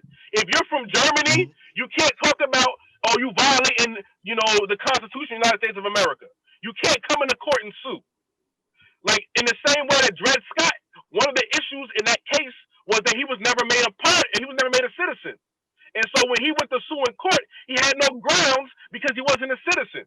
So you're claiming to be able to enforce the Constitution, but not be a citizen of the Constitution, not being under it, and not being a party. That's totally false, Mo. That's totally false, Mo. First of all, with a name like Dred Scott, that's a government slave name. He already out of pocket.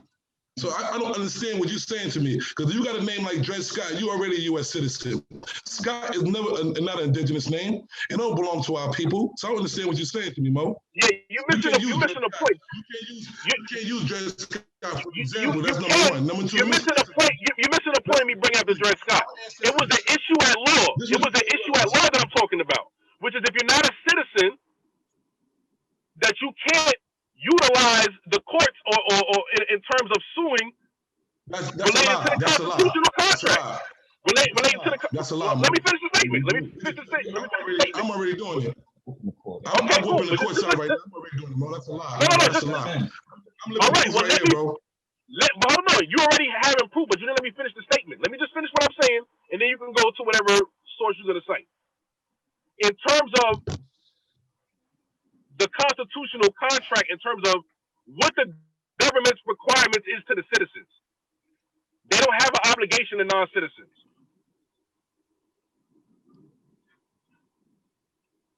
Now, Dan, you can bring out what you want to bring out. The reason.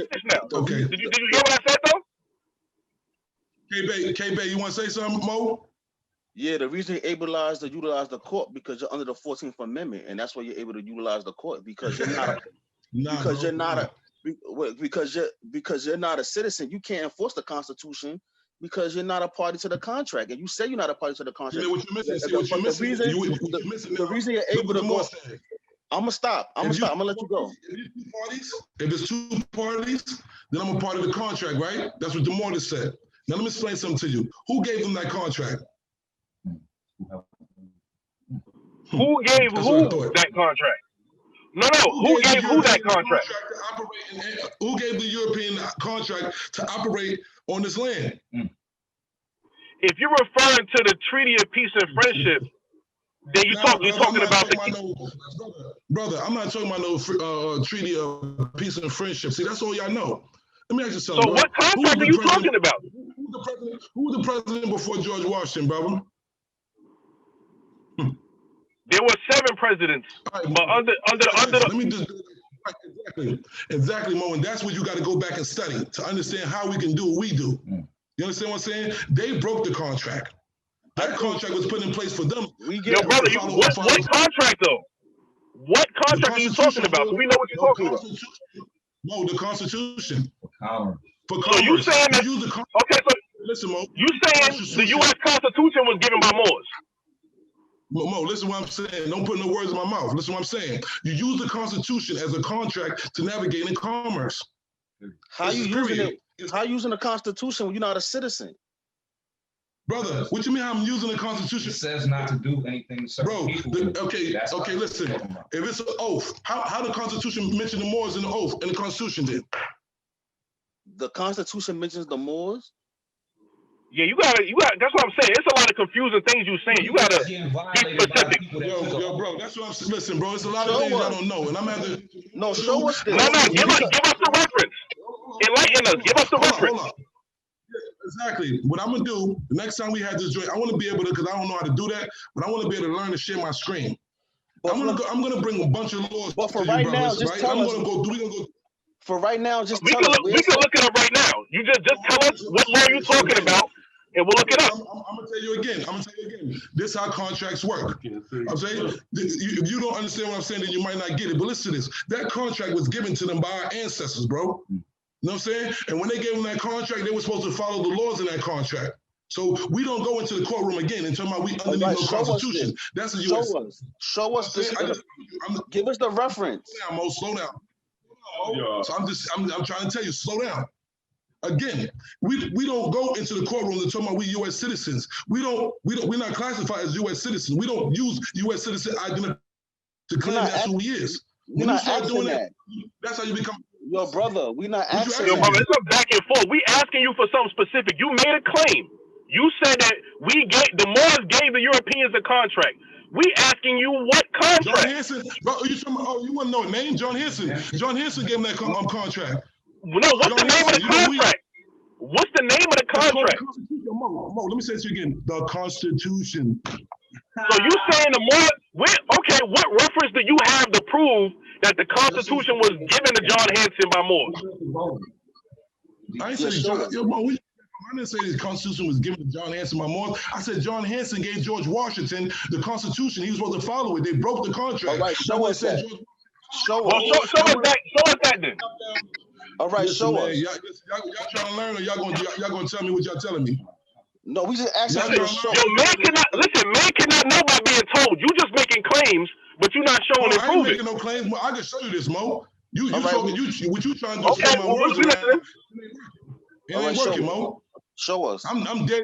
I'm clear what I'm saying to you. So I mean, you can hear me. So you hear what I'm saying to you, right? All right, show us. The Constitution is a contract. It was given to them by John Hanson. That contract was not for us. So you can't go in a courtroom and talk about I might need the Constitution or I got my constitutional rights. I don't teach my people that, Mo. So you don't know what you're talking about. Don't say that. I don't teach my people that. What I do teach my people is this is a contract, and you got to go in the courtroom and show them this is where you're wrong at, and you can't do that to me. And when they say, okay, we're ground, listen to me. When they say, hold on, stop talking. Whoa, damn. Right, so when they say, what grounds do you have to say that I can't do this to you? Because I'm underneath the treaty. Bow. Now go, Mo. Damn. So Mo, you're not answering nothing we asking you. You going on about your doctrine. You don't want to accept it, Mo. You don't want to accept it. It's not about accepting. It's not about accepting. It's not about accepting. You was a 5%er. It's about showing and proving. You making claims. We asking you for the proof, and then you keep on. I said John. All right, but that's not proof though. Brother, okay, so let me go into some information to refute what you were just saying. Okay, all right, let me go into some information to refute what you were just saying real quick. So John Hanson. Okay, I got you. Let me go into some information real quick. So John Hanson was not the president of the current United States of America construct. He was the first of 7 presidents of the Continental Congress. He did not have the authority that the president of the United States of America has today. That authority's inception was created under the That is a total lie, bro. Okay. I'm lying? Okay. Well, just listen to the line, and I'm gonna show John Hanson gave we know John Hanson gave George Washington soldiers over their boots. They ain't had no boots. You're not listening to him, though. He's not. It's okay. I'm gonna show the screen. You know about that? You know about John Hanson giving George Washington soldiers 400 pair of boots? Yo, we're not even talking about boots. We're talking about No, John you know. Hanson. Now you know what I want to do is show you the connection why George Washington and John Hanson was already in in play. So he transferred the power. Hold on. John Hanson gave him a contract. Wait. Let's calm down for one second. Because we're not staying on a topic. Give me an example. We actually you said that John Hanson created the Constitution, right? He gave George Washington a contract for the Constitution. Now, where you get this from? A history? Wait a minute. He created the Constitution. Sure. You want another source? We'll find it somewhere else then. Here we go. .gov. Congress. Give me some. You got some law. Congress. No. Here we go. Encyclopedia Britannica. I got to do this. Okay. John Hanson, born April 13th. Hold on, I gotta let somebody in the meeting. Well, they're gonna have to wait. John Hanson, born April 13th, 1721. He died 1783. Why is this important? Because that was before the ratification of the current Constitution in 1789. So 77. Hold on. I got you. Don't forget it. I got you. Don't try to put that out there. Don't do that. You know what 1777 was? Oh yeah, I got you. He was an American Revolutionary leader and president under the U.S. Articles of Confederation. That was in 1777. Why is this important? Because the executive office under Article 2, with all the powers that exist under Article 2, didn't exist yet. He was president of the Continental Congress, which he didn't have authority to make certain decisions. Make that clear. He was president of the Continental Congress. Okay, he was a president. Okay. Let's keep reading. He represented Maryland in the Continental Congress. On November 5th, 1781, he was elected by the Continental Congress President of the United States and Congress assembled. And an office held for 1 year, not 4 like we have under the current Constitution. He's sometimes referred to as the first president of the United States of America, as you're doing. But he was a congressional. I'm not referring to him as the first. I'm not referring to him. You don't get it. You don't get it. Congressional presiding officer. But he was a congressional presiding officer and had none of the powers of the president under the Constitution.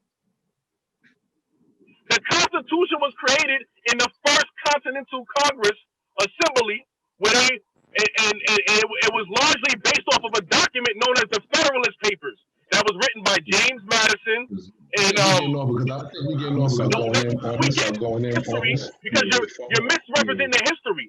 They took influences from Great Britain. They took influences. Hold on, I'm almost done. They took influences from Great Britain. They took influences from the Great Law Priests, from the indigenous Moors in the Western Hemisphere, but they created their own constitution with representatives from each state who voted on what would be passed. And they debated for a period of time to decide what would be in the Constitution. It wasn't no more that pulled up on a stallion with an already written. George Washington and John point is this, bro. Point is this. It's just what y'all do. It's just what y'all do. They're like Christians do. They're like Christians. Stay on the topic, bro. Stay focused, bro. Stay on the topic. Let me ask you something, bro. Did George Washington and John Hanson do business? Say that again? Did George Washington and John Hanson do business? Yeah, they were under the same construct. They were under the Articles of Confederation prior to the Constitution. I didn't ask you a question, bro. Did they do business? Because if they did business, then you know what? We can go back and forth all day because we wasn't actually there. The point is, we talking about contracts. Y'all brothers try to just go on some. Don't go. We ain't gonna disturb. We ain't gonna go another direction. Point is contracts. We know how to take the contracts and use them in my favor. It's parties, but we the stronger party in the contract. We ain't the debtor. We the secure party creditor. You won't understand. So you said you're the stronger party in the contract. So you're a party now. So what establishes you as a party? Bro, listen, Mo, You said you the storm party. You said you the storm party. You don't want to get on the boat. He want to sink, Mo. He want to sink, Mo. Well, listen. You don't want the American. Yo, Mo, listen to me, man. Like, I'm trying to deal with you, Mo. You killing me though right now, Mo. You don't want to get your words. I'm trying to teach you something I'm already doing, Mo. I'm just trying to teach you something I'm already doing. You trying to discredit. You can't discredit something I'm already doing, Mo. You're gonna lose out. Either you're gonna learn what I'm doing or you're gonna denounce it. We're not pumping up our chest here. We're building on science. You talking about law. So let's build on the matters of law. Are you a party or are you not a party? To the people. Listen, my goal is to bring a science to the people and help them. You're not helping them right now, Mo. Yo, listen, we're not here to talk. Wait, let me say something. We're not here to talk. You're not helping them right now, Mo. How we helping them? I'm trying to teach them something to show them how to navigate. Brother. There's a way you got to navigate, Mo. Yo, brother, we not. Yo, brother, right now, bro. Brother, I saw. Listen, we're not here to talk down about each other and pump up our chest. He's asking you, are you a party to the contract or not? Yes. Well, listen, first of all, dude, listen. I told you this already, man.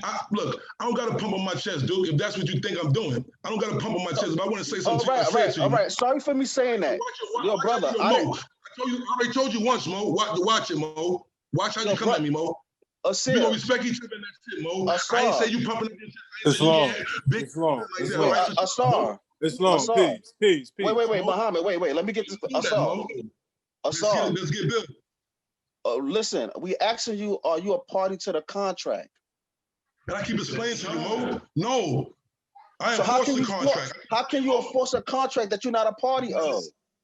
Mo, you can enforce it. Mo, I'm doing. Does harm to us. No, inside the hold on. Inside the contract, Mo, there's certain rules and regulations in there that you can enforce. That's how you do it. Read the contract, Mo. Read it. Show us. Show us now. Listen to me, Mo. Article 4, Section 1 of the Constitution, full favor and credit. We got documents with Article 4, Section 1 Constitution, full favor and credit. That's our straw man's.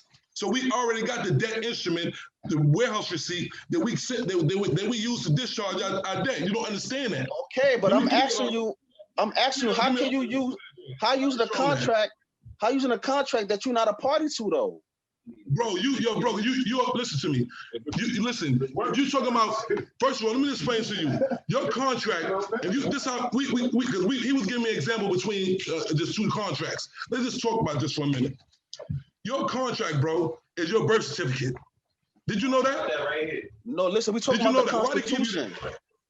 Bro, that's what I'm about to get to that. I'm about to get to that. Give me that. I'm about to show you something. Nah, like what you going into? Yo, we already know this. Like, listen, we know about the straw man. We know about the Trump establishment. We know about the Wall Street and Wall Street. You gonna let me teach, Mo? You gonna let me teach, Mo? But you go. It's not about teaching. This is a back and forth, Mo. This is a back and forth for specific stuff. Mo, if you ask me how I'm doing this, I gotta tell you. I didn't ask you how you doing this. We did not ask you that, Mo. We didn't ask you example. I gotta give you an example. Since you don't understand what I'm saying in my mouth. That's fine. But did you answer our questions too, though? Mo, I told you full favor credit the Constitution. And you asked me how I'm doing, I'm about to show you. And you asked me how I'm doing, I'm about to show you. I keep talking, though. Okay, no, go ahead. We'll deal with that right afterwards. Go ahead. You're killing me, Mo. Go ahead. You asked me how I'm about to show you. You're killing me. It's long. Go ahead, Mo. That's a contract. That's called a birth certificate. That's a contract. That's how you do that. You get it now? And that ain't me, because I changed my name back to my indigenous name, and now I took that name and turned into a corporation. That's how I do it. Do you get it now, Mo? All right, yeah, okay. Cool. So let's build on that. So you presented a birth certificate, which was something that which is a document that was issued to you, right? A document that was issued to you, to your mother or your father or whoever raised you. Right? Okay, all right, hold on. I'll let you build. You presented your evidence. Now give me a chance to refute it.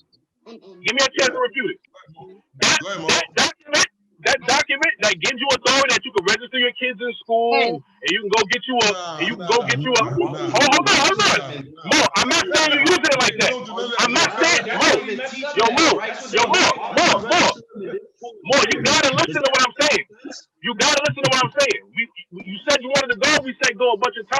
We let you finish. Just hear what I'm saying. But don't throw no words in my mouth, please. Just build, Mo. Go ahead, build. But don't tell me what I'm saying. Just build. Don't tell me what I'm saying. I'm not saying you. But I'm talking about the birth certificate. I'm just saying how it's conventionally used, right? Okay. What's And then I'm gonna tell you how I use it. I'm gonna tell you how I use it. Right, You gonna tell me that, and I'm gonna tell you how I use it. Just walk. I ain't even get a sentence out yet, man. Just walk with me, Mo. Just walk with me for a second.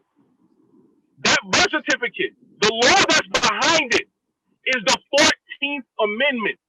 Okay, that's the law that created that instrument, right? That's a fact. Now your point is because you put that instrument and you took control of it as the authority over this debt instrument, and you created a new name. But see, all that stuff. No. You didn't give it back to them because you still use it. Oh yes, I did. I'm gonna teach you something though. Go ahead, Mo. Oh, okay, well that's fine. Whatever method that you use, that is what you utilize to have some connection to the Constitution. But again, that's under the 14th Amendment. There's a law that's connecting you to that. It's a law that's connecting to you there. So again, the way that you're trying to do this is just a form of fraud. You operating in commerce in two different names. You operating in commerce. Now look, this when you start tripping out because you're talking about something you don't really know. So let me explain something so you help you a little bit. Let me help you a little bit, right? Let me help you a little bit, Mo. This is how it works. I'm a prime example. Hold on, chill. You got two different names. You said it already. You said you got two different names that you utilize. Listen, Mo. Mo, listen. The people want to hear this. Chill, listen. That's how it works. Hey, go for it. Your mother is an informant. All our parents are informants. They signed the contract called the birth certificate, was issued at birth in the hospital. The birth certificate goes through a process within 72 hours, whether you know that or not, Mo. That's your contract. Why they issued us these instruments? Because the corporation of the United States went bankrupt in 1933. And because it went bankrupt in 1933, there's really no real money circling, Mo. It's all fiat currency. Fiat means let it be done. So with that being said, then the real money is credit and trust. So we use full faith and credit, you know what I'm saying, by taking a document that they gave us due to a bankrupt system and give it back to them. We sign it, and we endorse it, and we take it to the capital of the state, and we turn it back in. Once we turn it back in, more they're on notice. We agree. Can I say something? So now listen, that's how you pay your bills. This is how we operate in commerce like our ancestors. This is how we can use that contract and enforce it. Now, guess what? That name on the birth certificate ain't my name no more because I went back home. I'm a Bay. Okay. Now, you see how I'm still using that name? You see, I said I'm that name I was born with? I'm navigating. I'm no longer lost at sea. I came home. So now I use that name I was born with as a corporation and go in. Because you could do that as a contract. Go, Mo. Your turn. My bad, my mic was muted. Okay, all right. So now, mind you, it's as if you think that having success in the courts makes all of the things that you're saying right. I don't know what you're saying. Y'all should be able to see my screen. So this is Cornell Law School. So this is Cornell Law School, right? Very prestigious law school. Full faith and credit. This is explaining the full faith and credit clause that you're claiming. The requirement derived Article 4, Section 1 of the Constitution, that state courts respect the judgment of courts from other states. Wow, didn't I explain that earlier? That the judgment won in one state may be enforced in another state without a relitigation of the underlying issues. This is the intent of the full faith and credit clause, not what you're saying. What you not mean? What you're saying. What are you talking about, Mo? You sound crazy right now. What are you talking about? That's not the intent. That intent is what it is. Why they give? Hold up. Let me ask you a question. Why they give us the document, then, Mo? Why they give you what document? The full faith and credit document, Mo. Right. Why did the United States give me this document, Mo? Why they give it to me, Mo? Why they do that to my birth certificate, Mo? I can't even see it. Why they do that with seal? With the seal? Why they do that, Mo? With a seal? It's a lot of different laws. It's a lot of different laws with a lot of different filings, Mo. You can Google this and see that all the property underneath this MLS number. Honey, I'm home. We solved it. I promise you, I can't even see it. That's why we got these documents. That's why this is a contract. Now, when you pay your cell phone bill, ain't it a contract? Yeah. So you got to. And you got to force a contract. If they owe you money, you got to make them pay. They owe us money. Let me just say this. Mr. Government, ain't no money you pay my dad. Ain't no money. System bankrupt. Y'all don't teach that in the temple, and that's why them people in the temple are Listen. Y'all got to get them people, y'all got to come and bring the science to the people in the temple so they can get buildings, and we can get this thing rocking, Mo. We transfer our people into private banks. None of y'all over there private banks. Brother, you think a bank is fake? You think the brothers on Wall Street is fake? Come on, brother. Knock it off, man. Get the finance together, bro. A dollar only works if you can listen as well as talk. You can't. You're not gonna like what you saying. Listen, other people trying to hear though. Listen, just listen to what I'm saying, Mo. I spend most of the time saying, listen. What you're saying you're doing. People with nationalities all over the world that become citizens of the United States of America, Europeans, everything you say, that's not more science. Discharging debt. That's your opinion, Mo. I ain't say it was more science. I ain't say it was more science, Mo. I ain't say it was more science. Why are you holding it? It was a science that Noble Johnny told us. He said we had to learn how to navigate on our IDs. He told us that, and you don't do that. Noble Johnny told us we got to learn how to navigate on our IDs. So IDs worth more than you can imagine. Now, why would Noble Johnny tell you ID worth more than you can imagine? Noble Johnny. Listen. You just said it wasn't more science. Let me hear that. You just said, hold on. What you just said it was not more science that you're talking about. I said, listen. We teach our people nationality, the history that Noble Johnny told us to build a nation. You guys not building no nation. We nation, Mo. A nation ain't just money. A nation ain't just money, Mo. You need finance. Look, you need finance to build a nation, Mo. Yes, you need more than that, though. How you gonna get the finance, Mo? You can't get the finance brand Allah. You can't get the finance in the Circle 7.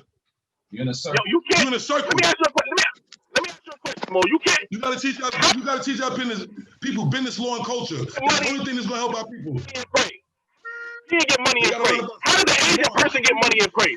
Y'all make it seem like we can't pray and get money. I don't understand it. Like nobody ain't make it. That's how you took it. Nobody said that. So what is it? What is it that your group that you saying that your group is bringing? Our people how to build a nation, Mo. Teaching what Noble Johnny told us, man. He told us you cannot build a nation. You teaching pieces of what Noble Johnny taught. Right now. You see me? Look, what you see us doing right now, you've seen us operate like our ancestors in commerce, learn the business, learn the business, using the corporate structures. Using the corporate structures they made us and to reverse it, take control of it, and now use it back on them.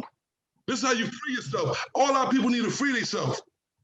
They still running around here bills. They are struggling, Mo. And y'all not building a nation of people because you don't have an economic or financial structure in place to free the people. Y'all don't even know how to get the trust fund that Noble Johnny left you. That's crazy over there, Mo. Now you're making assumptions. Either way, do you got the trust fund? Do you got the trust fund? We all have the trust fund information. As well as the stuff you're saying. We came in contact with all this information. We're from New York City. The Great Seal was the ones that was doing this. They was the ones not paying taxes. They was the ones discharging debt. Islam, you're right. Just one more second. They was doing all of that here. They was doing everything you saying. Mo was already doing it. But so was Europeans and stuff. I love this, Mo. This was good. I want to do this again. Man. I want to do this again with y'all brothers. Well, we definitely I want to do this again with y'all brothers. I love this, man. I think that is because it's definitely about getting information and science out there to the people. Because a lot of people got this thing twisted because they don't learn about financing. They don't know about securities. They don't know about stocks. They don't know about bonds. Why? They praying. They ain't got time for that. Meanwhile, everybody around us is building up fortresses, and we broke. We got raggedy buildings. They got to stop. We got to turn ourselves into banks, get the financial structure in place, and build our empire, Mo. We don't disagree. We gotta close our. We don't disagree. We're not against that. Like we're not arguing against stocks, bonds. We're in favor of all that. We're not arguing against any of that. I love y'all, man. I love y'all. Ain't no argument. You arguing against people who are not against that stuff that you're talking about. You're taking it as an argument, Mo. First of all, I'm going against two brothers. Do you realize that, Mo? Okay, ain't no argument, Mo. Just pay attention to what's going on, Mo. So don't tell me I'm arguing. I'm going against two brothers, Mo. No, Yeah, I you're right. didn't say Well, you against two brothers. no doubt, Mo. No doubt. Well, I'm we got. I'm just trying to defend myself. I'm trying to defend myself against two brothers. That's all. Not arguing. Y'all jumping me, and I'm hanging. I'm going with both of y'all. I'm going with both of y'all. Y'all We not jumping. I'm going with both of y'all. It's You go first. You Yo, go. What is that? Asar, I'm gonna You call go you in a first. You go minute. second. What is that? Yeah, Asar, we gotta close out our meeting. Like, this I'm is gonna time call that you. I'm gonna. Okay, babe. Yeah, I'm gonna call you. All right, Mo. Call me, Mo. I'm here. All right, Call me, Mo. I'm here. all right, peace, All bro. right. Hotel. Family. Hotel. Peace. Islam, peace. We appreciate you coming, Mo. You know what I'm saying? Y'all No building question, work it Mo. out on the other end. I appreciate y'all listening and building with me too. Peace. Islam, peace. So at this time, I'm gonna mute the mics and we're gonna close out the meeting with our Moorish American prayer. So those who are participating at this time, you may face the east, or those who are not, you could sit a standing silent benediction or at least keep the mic muted. Islam. Allah, Father of the universe, the Father of love, truth, peace, freedom, and justice. Allah is my protector, my guide, and my salvation, by night and by day, through his holy prophet, Juali. Ameen.